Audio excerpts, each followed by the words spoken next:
Hello everyone, आपका फिर से स्वागत है एक नए सेशंस को लेकर के, जिसमें हमारी सीरीज चल रही है राजस्थान कला संस्कृति इतिहास के अंतर्गत। इसमें आज की वीडियो में पढ़ने वाले हम लोकवाद्य। लोकवाद्य आज का सेशन शानदार होने वाला है एग्जाम की दृष्टि से। तो सभी से गुजारिश है कि हमें सपोर्ट बनाए रखें और वीडियो को अधिक अधिक शेयर करें। तो चलिए हम स्टार्ट करते हैं शॉर्ट नोट के रूप में लोकवाद्य, जो आपको रिविजन के लिए रामबाण साबित होंगे। और इस टॉपिक से एक क्वेश्चन जरूर बनता है। तो चलिए वीडियो स्टार्ट करते हैं। राजस्थान में लोक वाद्य। राजस्थान में लोक संस्कृति की अभिव्यक्ति के लिए लोक वाद्यों की मदद ली जाती है। लोक वाद्य यंत्रों के चार भागों में बांटा गया है: तत्वाद्य यंत्र, सुशीर वाद्य यंत्र, अवनद वाद्य यंत्र और घन वाद्य यंत्र। तो चलिए फिर स्टार्ट करते हैं आज का वीडियो। पहले तत्वाद्य यंत्र से लेकर के। तत्वाद्य यंत्र तत्वाद्य यंत्र वो होते हैं वे सभी वाद्य यंत्र जिनमें तार लगे होते हैं। तत् या तार वाद्य के यंत्र कहलाते हैं। क्या कहलाते हैं? तत् या तार वाद्य यंत्र कहलाते हैं, क्योंकि इनमें सभी में तार लगे रहते हैं। जिसमें पहला आता है हमारा सारंगी। सारंगी के भी दो प्रकार हैं, एक तो सिंधी सारंगी, दूसरी है गुजराती सारंगी। इनमें क्या होते हैं? 7 तार होते हैं। और जो मूल सारंगी होती है उसमें तारों तारों की संख्या कितनी होती है? 27 होती है। 27 होती है। सारंगी अधिकांशतः सागवान केर की लकड़ी से बनाई जाती है। किससे बनाई जाती है? सागवान और केर की लकड़ी से ये बनाई जाती है। सारंगी के तार बकरे की आंत से निर्मित होते हैं। क्या किससे निर्मित होते हैं? बकरे की आंत से ये निर्मित होते हैं। सारंगी को बजाने में प्रयुक्त गज में घोड़े की पूंछ के बालों का प्रयोग किया जाता है। किसका प्रयोग किया जाता है? घोड़े की पूंछ के बालों का प्रयोग किया जाता है। सारंगी जैसलमेर की लंगा जाति का प्रमुख वाद्य यंत्र है। कौन सी जाति का है? लंगा जाति का है। यह आपको ध्यान रखना है। नेक्स्ट है एक तारा। एक तारा में तारों की संख्या 2 होती है। कितनी होती है? इसमें 2 तार होते हैं। यह वाद्य यंत्र एक हाथ से ही बजाया जाता है, जिसमें उंगलियों द्वारा तारों से टकराकर लय उत्पन्न की जाती है।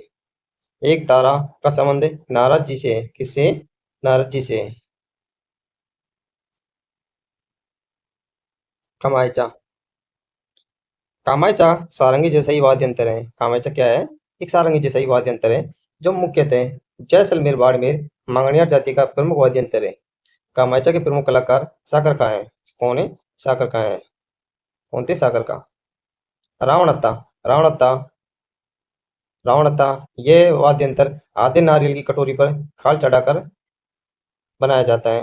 रावणत्ता वायलिन की तरह होता है। कैसे होता है ये? वायलिन की तरह होता है, जो गज की सहायता से बजाया जाता है।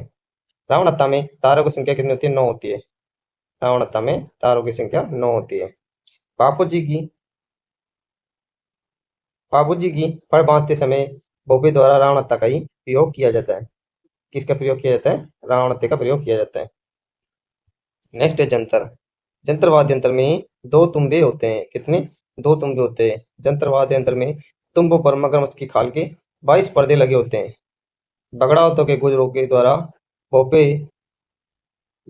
देवनारायण जी की फड़ बांधते समय जंतर का प्रयोग करते हैं। क्या करते हैं? ये फड़ बांधते समय जंतर का प्रयोग करते हैं।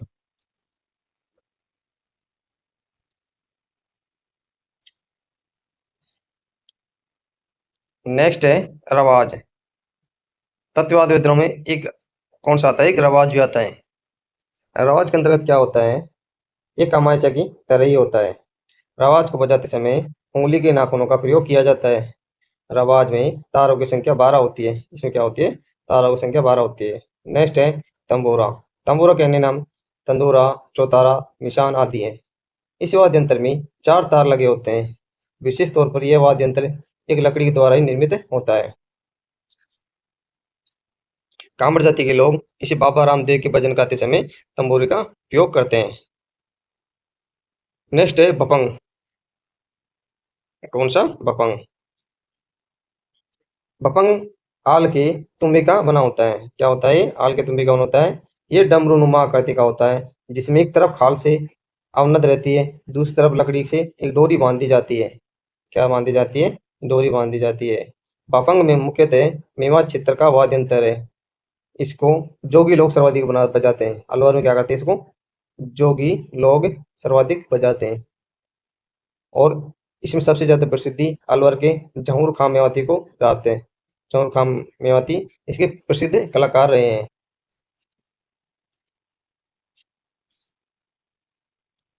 नेक्स्ट है चिंकारा। चिंकारा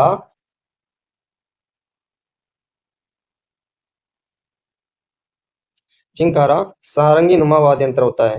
चिंकारा अलवर बर्तन में जोगियों के द्वारा लोक गाथाओं के गायन के समय बजाया जाता है। अन्य तत्ववाद्य यंत्रों में कौन सा सुरिंदा आता है, एक बुकाको आता है, एक गोजरी आता है। सुरिंदा, बुकाको, गोजरी ये आते हैं। मोहन वीणा का आविष्कार पंडित विषम मोहन भट्ट द्वारा किया गया था। ये सरोद सितार व गिटार का मिश्रित रूप है। पंडित विषम मोहन भट्ट को संगीत के अंतर्राष्ट्रीय अवार्ड ग्रैमी अवार्ड से भी नवाजा गया है। नेक्स्ट है, नेक्स्ट क्या है, अब हम ले लेते हैं हमारे 2 नंबर पर किसको, सुशीर। 2 नंबर पर ले लेते हैं हम सुशीर वाद्य यंत्र को। किसको, सुशीर वाद्य यंत्र को ले लेते हैं। फूंक से बजाए जाने वाले वाद्य सुशीर वाद्य कहलाते हैं। फूंक से बजाए जाने वाले वाद्य यंत्र सुशीर वाद्य यंत्र कहलाते हैं, क्योंकि इनको फूंक मार कर ही बजाया जाता है। जितने भी सुशीर या वाद्य यंत्र उन्हीं कहते हैं जिनमें फूंक फूंक मारनी पड़ती हो, फूंक मार के ये सभी बजाए जाते हैं। बांसुरी में कुल 7 छेद होते हैं। क्या होते हैं इसमें, 7 छेद होते हैं, जिनमें से 6 छेदों से क्या निकलते हैं, स्वर निकलते हैं। प्रसिद्ध बांसुरी वादक कौन है, हरिप्रसाद चौरसिया है। हरिप्रसाद चौरसिया इसके प्रसिद्ध बांसुरी वादक है। अलगोजा। अलगोजा यह वाद्य यंत्र 2 छोटी बांसुरियों का संयुक्त जोड़ा होता है। इसमें 2 अलगोजों के मुंह में रखकर बजाया जाता है, जिसमें एक अलगोजा मधुर ध्वनि उत्पन्न करता है, दूसरी ओर अलगोजे में स्वर निकाले जाते हैं। प्रसिद्ध कलाकार इनका तागाराम भील है। कौन है, तागाराम भील है।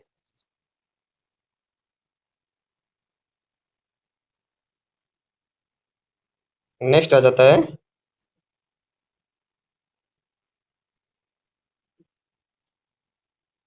शहनाई। इसमें नफीरी भी कहा जाता है, इसको नफीरी भी कहा जाता है। शहनाई सुशील वाद्य यंत्र में सर्वश्रेष्ठ सुरीला है। शहनाई चिलम की आकृति की होती है, जिसमें 8 छेद होते हैं। शहनाई शीशम, सागवान, ताली, लकड़ी से बनाई जाती है। शहनाई को भी अलगोजी की तरह 2 को एक साथ बजाया जाता है, लेकिन बजाने वाले व्यक्ति अलग अलग होते हैं। इनके प्रसिद्ध वादक उस्ताद बिस्मिल्लाह खान भारत, चांद मोहम्मद खान जयपुर इसके प्रसिद्ध कलाकार रहे हैं। कौन रहे, प्रसिद्ध कलाकार रहे हैं। चांद मोहम्मद खां को राजस्थान का बिस्मिल्लाह भी कहा जाता है शहनाई वादक में।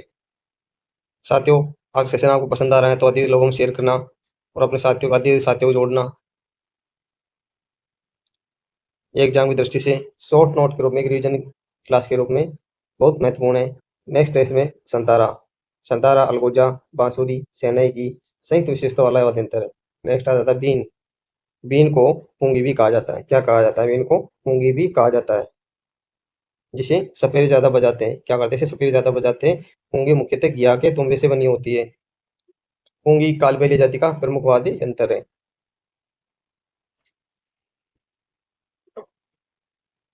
नेक्स्ट है मस्क। मस्क क्या होता है, चमड़े का बना होता है, बना हुआ वाद्य यंत्र है, जिसमें मूसिया भरी जाती है। बाद में कलाकार उसे कांख में दबाकर यानी कि बगल में दबाकर मस्क वाद्य यंत्र का प्रयोग करते हैं। बैरुजी के पोपे इसका सर्वाधिक प्रयोग करते हैं। नेक्स्ट है मोरचंग। मोरचंग ये लोहे या किसी अन्य धातु का बना हुआ यह वाद्य यंत्र है, जिसे होठों के बीच में रखकर बजाया जाता है। नेक्स्ट आ जाती है बांकिया। बांकिया पीतल का बना हुआ बिगुल की शक्ल का होता है। क्या होता है, ये बिगुल की शक्ल का होता है। कभी देखा होगा आपने, युद्ध में रणभेजी होती है, ऐसे ये मुड़ा हुआ बांकिया होता है, उसी टाइप का सा, जिसे बैंड वाले बजाते हैं, उसमें कई कई कई बार बांकिया का प्रयोग करते हैं। नेक्स्ट आ जाती है नड़। नड़ मरु प्रदेश का अत्यंत दुर्लभ वाद्य यंत्र है। नड़ वाद्य यंत्र कागोर की 1 मीटर लंबी लकड़ी से बनाया जाता है। भैरव का गुणगान करने वाले भोपे प्रमुख रूप से इसे बजाते हैं। नड़ वाद्य यंत्र को मुंह पर टेढ़ा रखकर बजाया जाता है। कर्णा भील इसके प्रमुख कलाकार है। मूल्य मुल्ला पुंगी का परिष्कृत रूप है। क्या ये पुंगी का परिष्कृत रूप है। सिंगी या सिंगा। क्या होता है, सिंगी या सिंगा। पीतल का बना यह वाद्य यंत्र यंत्र धनुषाकार का होता है, जो अधिकांश से साधु सन्यासियों के पास पाया जाता है। अन्य वाद्य यंत्र सुरनाई, तुरई, नागफणी, बरगो आदि है। अवनद वाद्य यंत्र इस श्रेणी के वाद्य यंत्र में चमड़े से बने हुए वाद्य यंत्र का प्रयोग करते हैं। इन्हें ताल वाद्य यंत्र भी कहा जाता है। पखवाज इसे मृदंग भी कहा जाता है। पखवाज क्या कहा जाता है? मृदंग भी कहा जाता है।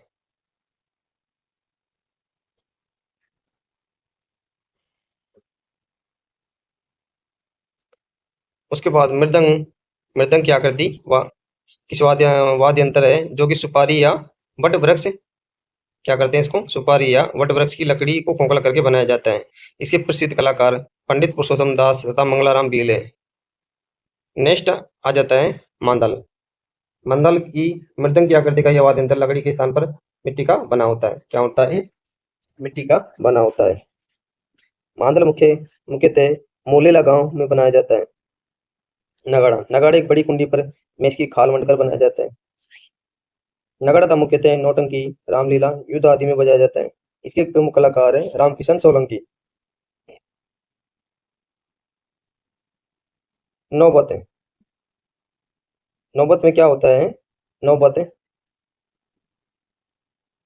नौबत नगाड़े की आकृति का होता है। इसकी आवाज अत्यंत गंभीर होती है। नौबत का प्रयोग मंदिरों या महलों के मुख्य द्वार पर किया जाता है। चंग या टापे या चंग लकड़ी के गोल घेरे पर बकरे की खाल मंडकर बनाया जाता है। खंजेरी आम की लकड़ी का बना वाद्य यंत्र है जो टपका लघु रूप है। मौट बाबू जी के पावड़ी गाते में मौट वाद्य यंत्र का प्रयोग किया जाता है।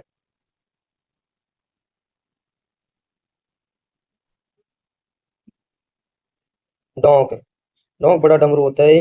अन्य अवनत वाद्य यंत्र दौसा, तासा, दमामा, कुंडी आदि का प्रयोग किया जाता है। घन वाद्य यंत्र, जिन वाद्यों में चोट या आघात से स्वर उत्पन्न होते हैं वे घन वाद्य यंत्र कहलाते हैं। ये धातु निर्मित वाद्य यंत्र होते हैं। क्या होते हैं? धातु वाद्य यंत्र होते हैं। नेक्स्ट आ जाता है मंजीरा। क्या होते हैं? मंजीरा ये पीतल कांसे के गोलाकार वाद्य होते हैं। इसके मध्य भाग में छेद करके दो मंजीरों को रस्सी से बांध दिया जाता है और 13 ताल नृत्य करते समय भजन कीर्तन में मंजीरे का बहुत से प्रयोग किया जाता है। बहुत संख्या में इसका प्रयोग किया जाता है। मंजीरे के बाद आता है झांझ। झांझ क्या? मंजीरे के साथ झांझ का भी प्रयोग अधिक किया जाता है। ये मंजीरे का बड़ा रूप है। इसका व्यास लगभग 1 फुट होता है। क्या होता है? 1 फुट होता है। सैकड़ क्षेत्रों में कच्ची घोड़ी नृत्य में इसका प्रयोग किया जाता है। कच्ची घोड़ी प्रयोग किया जाता है। खड़ खड़ताल या करताल, इस वाद्य यंत्र में यंत्र को लकड़ी या टुकड़े के मध्य में पीतल की छोटी छोटी गोल तस्तरियां लगी रहती है जो लकड़ी के टुकड़ों को परस्पर टकराने से बचती है। क्या करती है? लकड़ी के टुकड़ों को परस्पर टकराने से बचती है। नेक्स्ट है थली। थली ये कांसे की बनी होती है। क्या होती है? ये कांसे की बनी होती है। इसे प्राय काल भील एवं बहेती बजाते हैं। इसका प्रयोग मुख्यतः चरी नृत्य में किया जाता है। किसमें किया जाता है? चरी नृत्य में किया जाता है।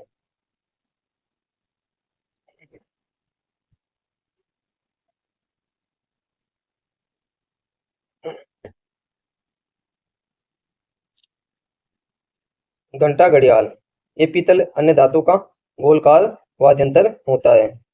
क्या होता है? वाद्य यंत्र होता है। ये पीतल या अन्य धातु का गोलाकार वाद्य, इसका प्रयोग मंदिरों में किया जाता है।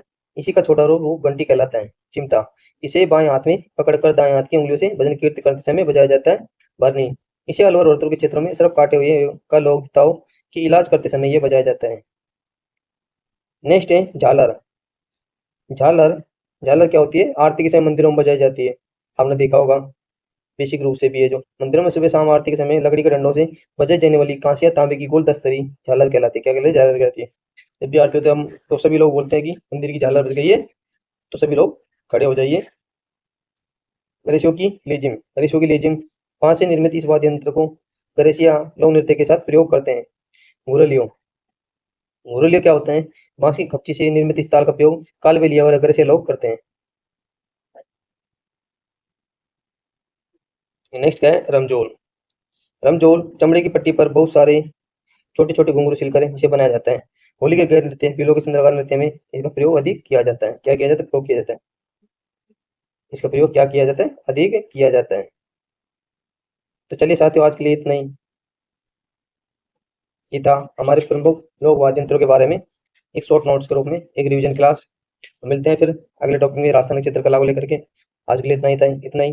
वीडियो अच्छा लगा हो तो चैनल को सब्सक्राइब करना, क्या करना? चैनल को सब्सक्राइब करना और लाइक करना, अधिक से लोगों में शेयर करना, और नए हो तो वीडियो बेल आइकन दबा लेना, आने वाली वीडियो की नोटिफिकेशन आपको प्राप्त हो सके। आज के लिए इतना ही, मिलते हैं फिर नए सेशंस में, जिसमें टॉपिक रहेगा हमारा अगला राजस्थान की चित्रशैली। तब तक के लिए थैंक यू, धन्यवाद, बाय बाय।